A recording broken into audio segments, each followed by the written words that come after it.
Morning mga ka-Benzo TV. Yan, long time no see Samahan nyo ako ngayon at magpapalit tayo ng carburetor, cylinder head tsaka block. Ito ipapalit natin. Yan, GT Power certified. Galing na yung Thailand ko. Tapos ito mutakin na ito yung cylinder head. Tapos carburetor na Kenhin, pero tingin ko hindi siya tunay. Kasi mura lang to murahin lang siya. Ito nasa 1,500, parang gano'n. Tapos ito yung black ay nasa 700 plus yata, para mga gano'n. Siguro ko na lang dun yung presyo sa comment. Yan. So yan, ipapalit natin yan. Although okay pa naman itong mga original, kasi mga original to. Meron kasi akong gagawin na gusto ko siyang palitan. Ayan, simulan na natin. Pero syempre bago ang lahat, mag-change oil muna tayo para isang trabaho na lang siya. Bago natin baklasin lahat, naka-change oil na. Okay? Okay. Yan, huwagan na natin yung ating drain plug. Luwag na to Yan. Kinakamay ko na lang. Saka itagad natin para hindi kalat. Yun. Medyo maitim na.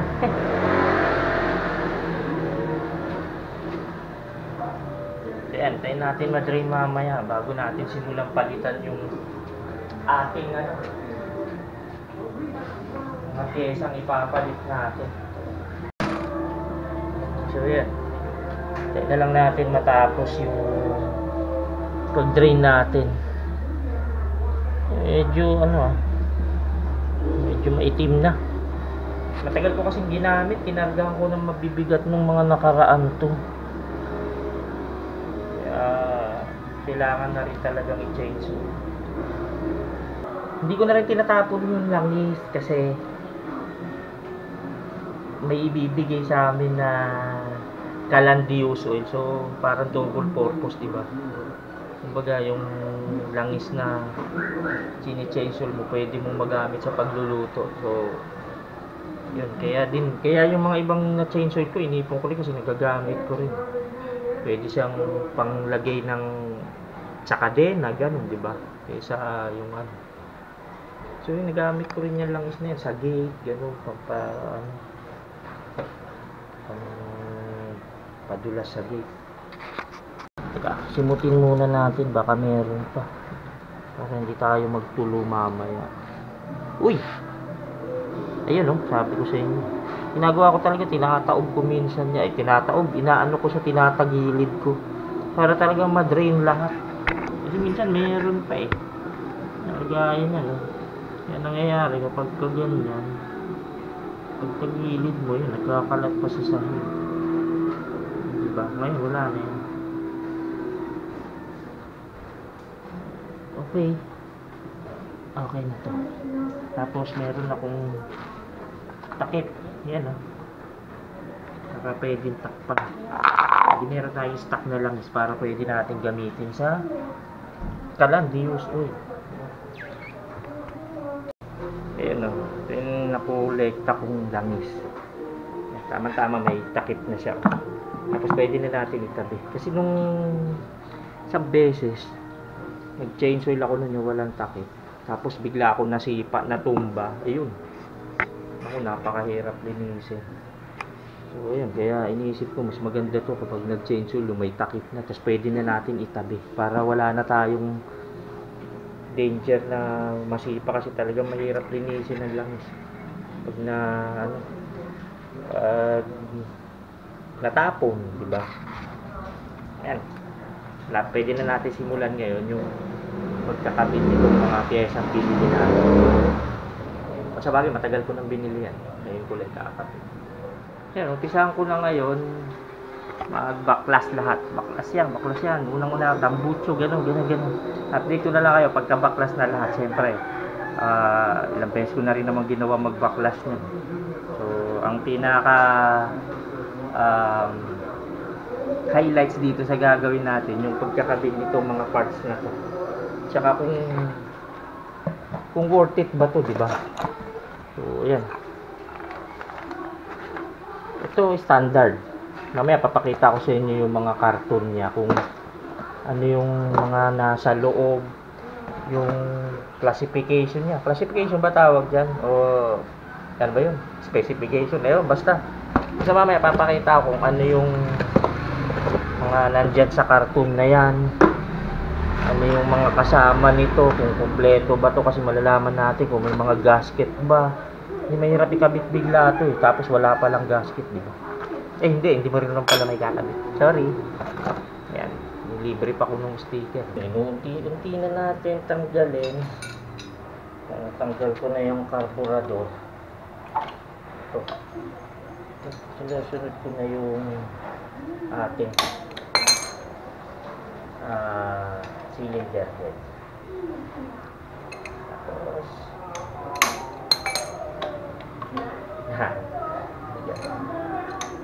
yan, yun. Tumitik na. Tinatabi ko na lang yung mga tornilyo sa isang magandang lagayan.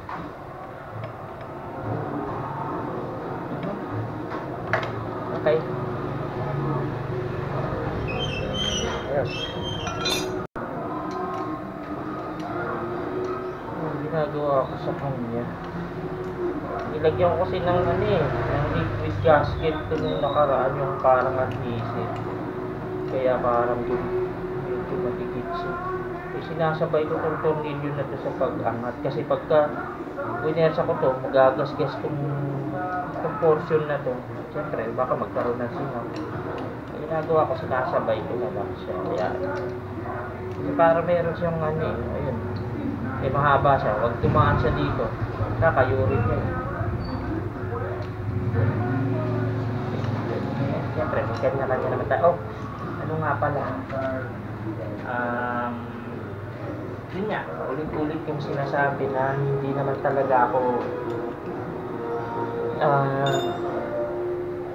professional na mekaniko. Ano lang, kumbaga, siyempre, may motor ka, natural, kailangan matutunan mo rin kasi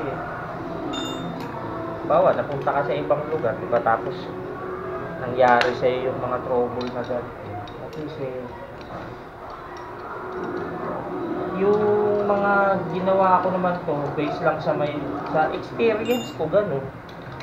Siyempre kasi motor mo naman yan, so hindi naman dahil sa pinag-aralan, kasi ano mo rin yung bang basta bahala na kayo. Medyo sumikip siya. Kita natin ang kahoy, parang hindi nagasgas yun. Yan, tatanggal na. Hindi, ano pa rin. Ibig sabihin, naninibago na ako, siyempre matagal. Hindi nagkakalat. Ayan. Ayan, tingnan po, nagkaroon siya ng, kasi yung liquid gasket na sunog, hindi yung problema, pero okay lang. Ayan, tanggal ko na yung cylinder head. Medyo pangit na rin talaga yung sunog. Tapos, ayun o, sobrang itim. Tapos may mga sumingit na. Bale, palitan naman natin muna yan pansamantala. Pero okay pa naman tong mga to. Magagamit pa yan for the future. Okay, tuloy. Tuloy na natin to. Ito, tanggalin na natin. Hindi, kumain ka muna. Kaya ilabas natin yung sabon. Yun. Okay pa naman siya. Luwagan na natin. Ito lang naman ang tornilyo niyan dyan. Ito lang pagpaluwag natin. Talabot naman siya. Yan. Okay.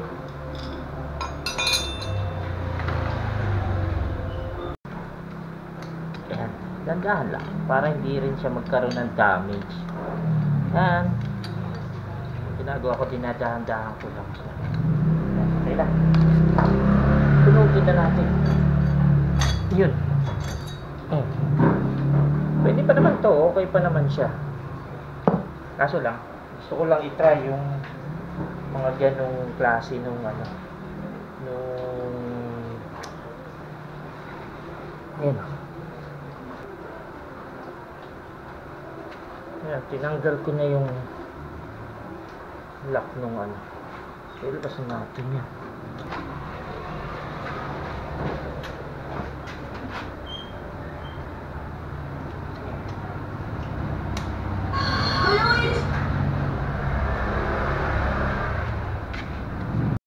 Iwan na natin yan. Okay.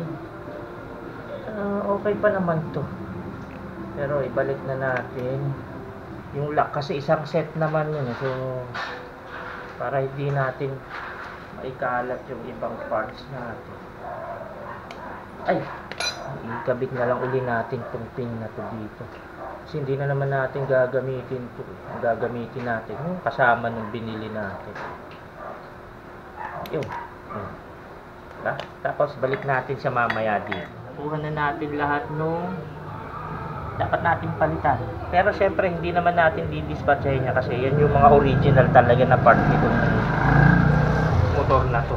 Puro talaga ano yan, original parts ng Honda. So ayun, ito nga pala, tinanggal ko tong pin dowel. Pin dowel ang tawag dito, nakita ko.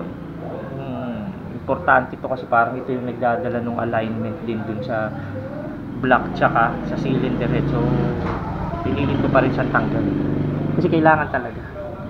So yun, sumulan na natin ang pagkakabit ng ating mga bagong pyesa. So yan, ito yung laman nung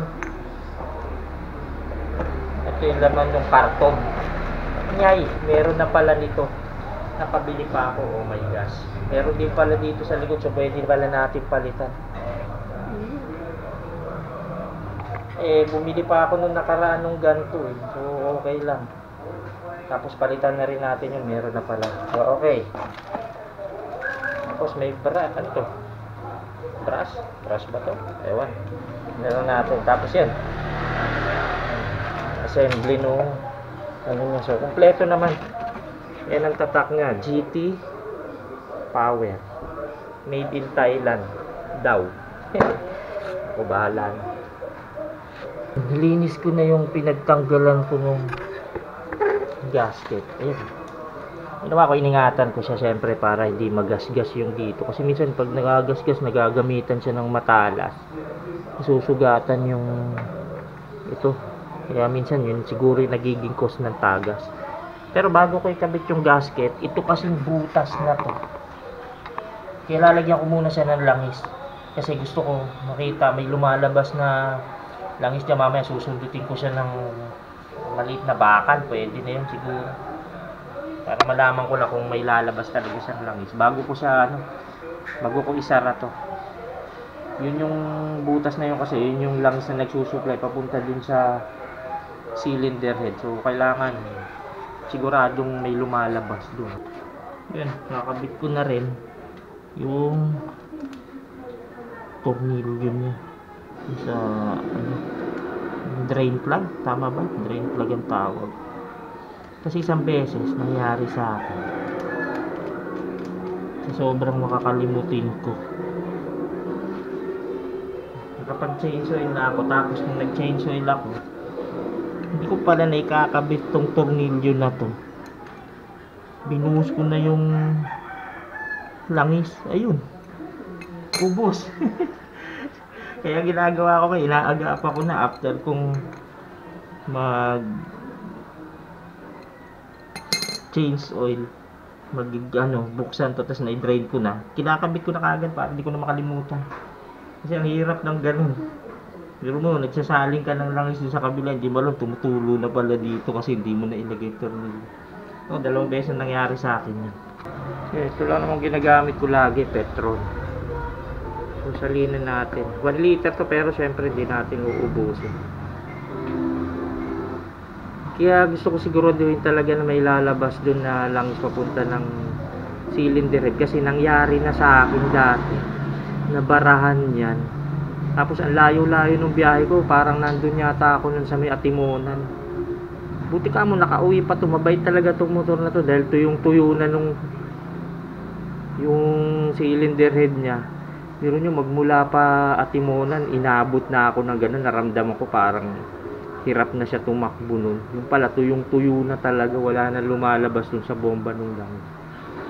So ayun. Yun yung nangyari. Iinuwi ko pa rin siya. Tapos nung tumirik na siya, nandito na siya. Yun talagang hindi na umistart. Kasi pati yung cylinder head talagang sunog na sunog talaga. Yun yung cylinder head na yun. Yung pa rin yun. Tapos yung black niya sunog. E buti yun yung parang pinalitan ko yata dati na ano, hindi yun yung original na black na binili ko dati. Ayun, yun yung inabot. Talagang guhit-guhit talaga. Siguro bumabaga na yung loob kasi yung mga piston ring niya. Wala na rin. Talagang in short, wasak. Yan, tapos na nating lagyan ng langis. Yan. Okay. Hindi natin inubos yung 1 liter Tapos mamaya bubombahin natin ito. Palalabasin natin yung langis dito sa butas na yan. Ayan, oh. Yan.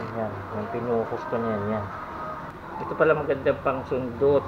Yung pananggal ng SIM card ng cellphone. Yun. Okay na okay siya. Sakto siya. Ayan. Kaya importante rin nagtatabi tayo ng ganito. Tapos mas maganda kung bobombahin din natin. Ito may pambomba. Ayun, no? Narinig nyo parang kumukulo yung langis. Ayun, ayan.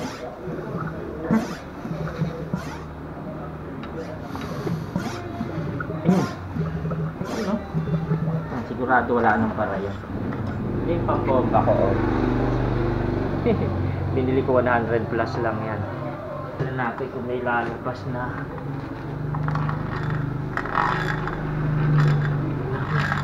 Kailangan may lumabas yun. Uy, ba't wala? Yan na. Simula na siyang lumabas. Yun. Ayan, oh. Yan. Yun, oh, may dumi pa siyang lumalabas. Sige. Bombayin muna natin siya para lumabas yung ibang dumi. Ayan, oh.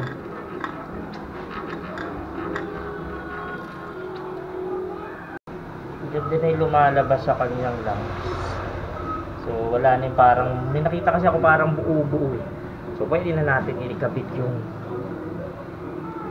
mga dapat natin ikabit kasi na sigurado na natin na okay yung ano niya, yung bomba nun lang.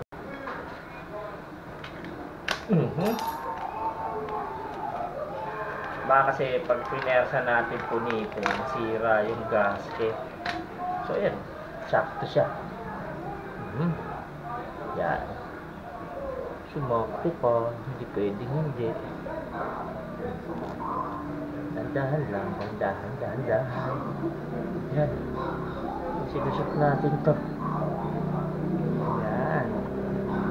Uy. Ito may tawag. Ang tawag dito eh. Nabasa ko eh. Sumot na siya. Okay. Sakto. Yan o. Pit na pit.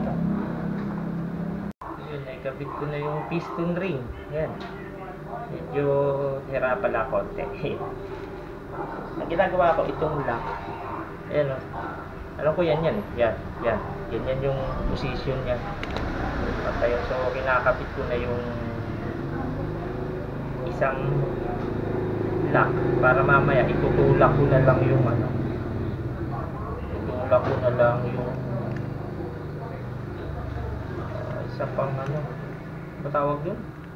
Isa, ilalagay ko na lang yung isang lock. Kinakabit ko na para mamaya itutulak ko na lang yung isa. Kailangan pumasok siya sa ano, sa parang pinaka ulit pwede naman ulit yun pumasok siya sa ano so yan ganun ang position na ginagawa ko yan.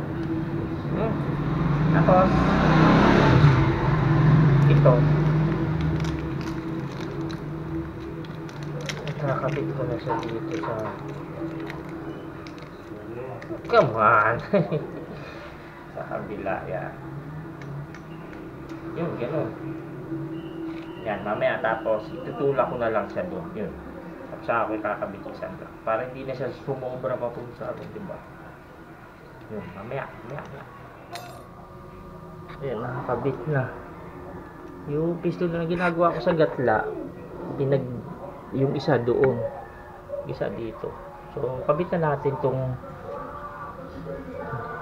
black lagyan ng konting langis lang konti lang naman para lang pampadulas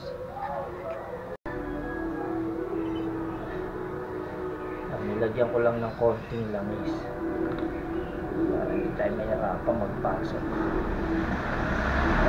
ganyan konti lang halos yan okay pasok na natin to yan okay pipigayin mo lang naman yung bahagya yung yan malapit na medyo masikip pa yan kasi yan okay yan yan okay wala sumobra pasok natin tong kadena natin yung timing chain yikes sumabit yata yun okay sagad na natin yan okay swak to yan. Okay kabit na natin itong tornilyo kanina na tinanggal na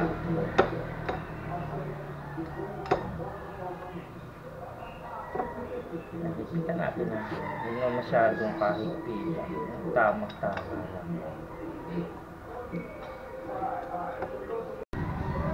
ito kabit natin dito yan oops medyo sumitip siya yun okay pwede natin konting langis madulas-dulas ang konti pero tapatan yan dito isa yan pwede na natin i-ready yung ito yan okay hindi nakalimutan pa yung ito makalimutan natin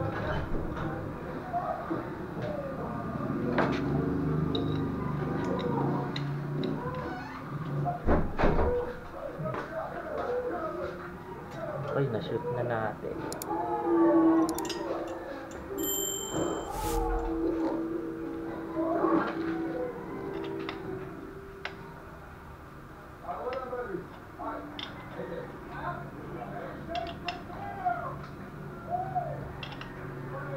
okay na so ito naman ngayon yung cylinder head na ang brand niya ay ayan Mutaki pang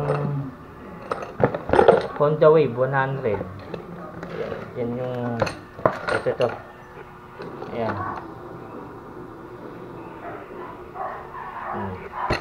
so kompleto naman siya sa loob merong valve. Hindi ko lang masilip, siguro naman may valve seal to kasi meron naman yan. Yan nila ikakabit yan ng wala. Pero mamaya sisilipin din natin. So yan, kompleto naman. Hindi nga lang siya kasing quality talaga ng original pero kung magpe-perform naman siya ng maayos, pwede na. Kabit na natin. Yun, kalimutin tong nasilip ko naman siya, meron naman siyang valve seal. Sinilip ko kanina. Hoy, ang hirap. Yan.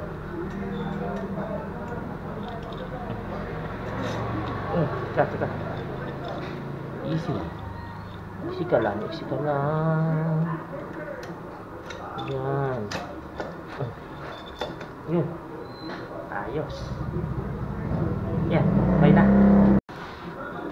Kapit ko muna to para kahit paano may suporta. Hirap yun. Kapit mo. Gandahan lang. Ating pupwersahin yung paghihigpit. Kasi ilang beses ko na napwersa yung iba, nalulos straight. Alalay lang. Ganyan lang.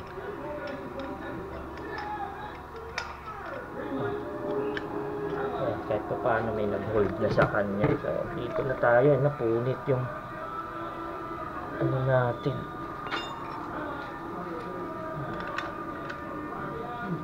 Medyo maganit pang ikapit to. Ito, tama.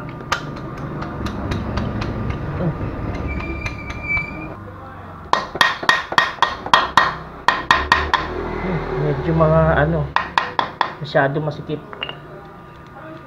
Ang hirap niyan siguro pagka tinanggal ko. Pinukpo ko siya pero kahoy lang pinukpo ko para hindi naman siya masira. Kapit na natin. Ewan ko bakit ganun kasikip siyang kapit. Hindi naman alam. Pero ang sikip Hindi ko naman siya pwedeng palakihin yung butas. Wala naman masira, diba? Okay na lang.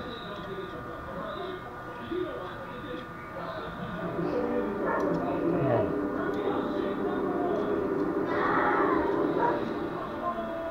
Okay. Higpitan na natin yan.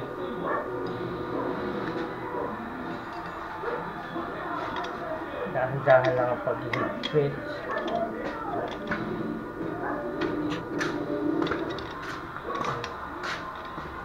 Portion kapatan lang.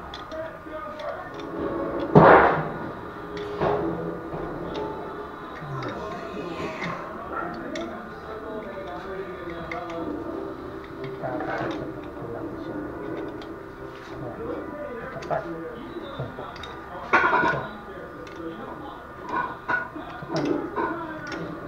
Medyo masikip pa yung kabit.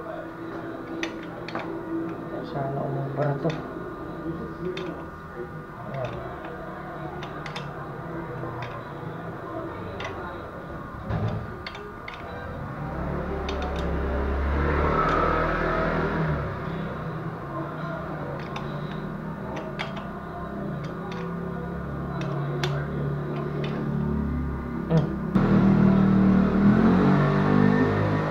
Siyempre yung timing natin kailangan nyo timing natin itong lock natin lock yung magneto natin. Hanapin natin yung pinaka timing nya.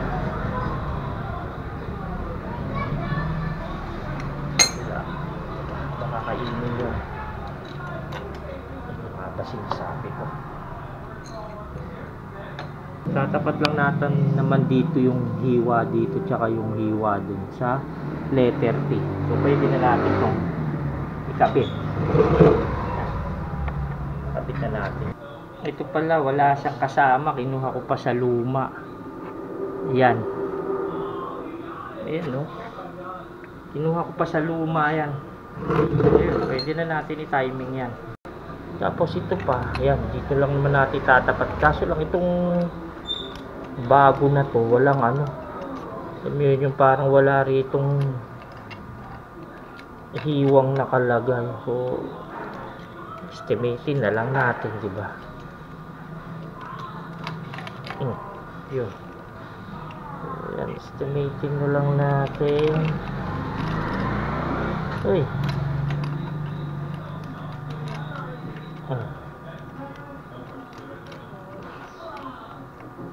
Ayan.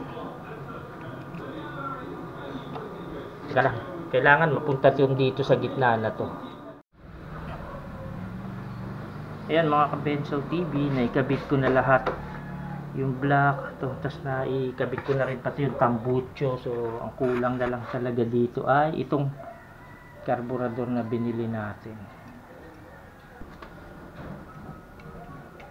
Kabit na natin yung carburetor natin. Hanggang ano, hindi talaga katulad yung original. Yung original talaga na pang Wave 100, mabigat talaga siya.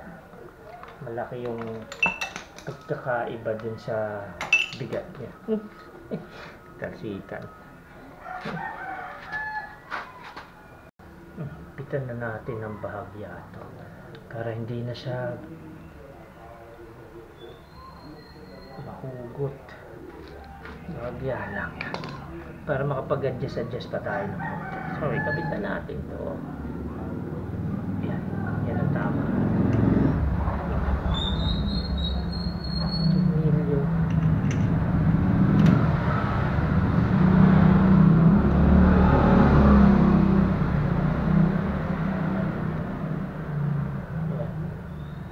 Tigain lang natin hanggat sa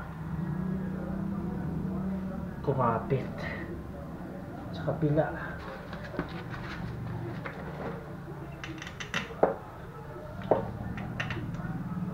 Pag sunod na yan, okay na yan.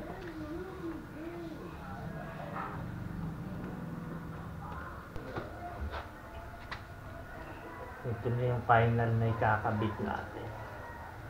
Yung pinaka silinyador niya. Okay. Ito. Sana maganda yung kalabasan. Pero syempre, update ko pa rin kayo. Kapag kayong tumatakbo na siya, no?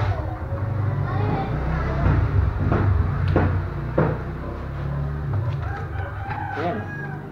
Nakabit na lang natin to dyan. Ha? Okay. Ayan, okay na. Makakabit na lahat. Ayan, so na yung bagong black cylinder head tsaka carburetor. Bago na siya. Ayan, bago lahat yan. So, testingin natin.